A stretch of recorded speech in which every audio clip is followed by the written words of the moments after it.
Brought to you by 5paisa.com. Investing made easy and rewarding. Download the app now.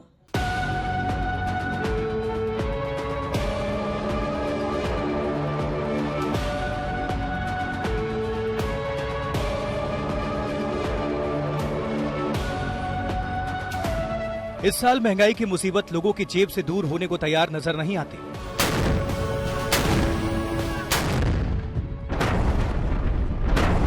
रूस Ukraine युद्ध के बाद देश और दुनिया में महंगाई ने रौद्र रूप अख्तियार कर लिया था, लेकिन बीते करीब एक महीने से कीमतें कम हो रही हैं और महंगाई नरम पड़ रही है। लेकिन अब खबर आई है कि इस बार चावल और दालों के भाव में तेजी के आसार हैं। दरअसल बीते साल के मुकाबले कम खेती के चलते ऐसा हो सकता है। जुलाई के पहले 15 दिनों में धान और अरहर की बुआई का एरिया घटने से इनके दाम बढ़ने की आशंका तेज हो गई है। इसके अलावा यूक्रेन संकट के बाद आए उछाल के बाद तमाम फसलों में गिरावट के बीच केवल चावल और दालों के दाम ही नहीं घटे हैं।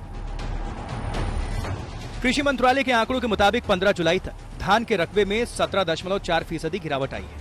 वहीं उत्तर प्रदेश, छत्तीसगढ़, मध्य प्रदेश, बिहार और पश्चिम बंगाल में अब तक धान के रकबे में बीते साल के मुकाबले 31% तक की कमी देखी गई है।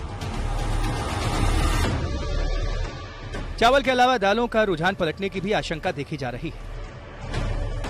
ऑल टाइम हाई से 52% की गिरावट देखने वाली अरहर में 2022 के उच्चतम स्तर से अब तक 6.5% की तेजी आ चुकी है। खरीफ में सबसे ज्यादा बोई जाने वाली दलहन अरहर का रकबा अब तक 26% कम रहा है।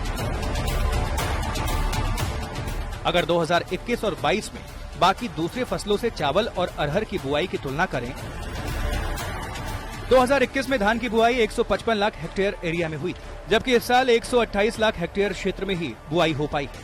अरहर की बुआई 2021 में 31 लाख हेक्टेयर के मुकाबले 2022 में करीब 26 लाख हेक्टेयर में हुई थी। वहीं तिलहन का एरिया 2021 के 125 लाख हेक्टेयर से बढ़कर इस साल 134 लाख हेक्टेयर हो गया है। इसी तरह कपास का एरिया 2021 के 96.5 लाख हेक्टेयर से बढ़कर इस साल 103 लाख हेक्टेयर के करीब पहुंच गया है। इसके साथ ही 2021-22 में लगातार तीसरे साल चावल की सरकारी खरीद घटी है।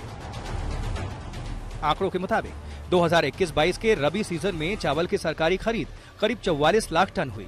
इसके मुकाबले 2020-21 के रबी सीजन में 46 लाख टन और 2019-20 के रबी सीजन में 80 लाख टन चावल की खरीद हुई थी। ऐसे में इस बात की संभावना कम है कि इस साल चावल की कुल खरीद 2020-21 के स्तर यानी 135 लाख टन तक पहुंच जाएगी।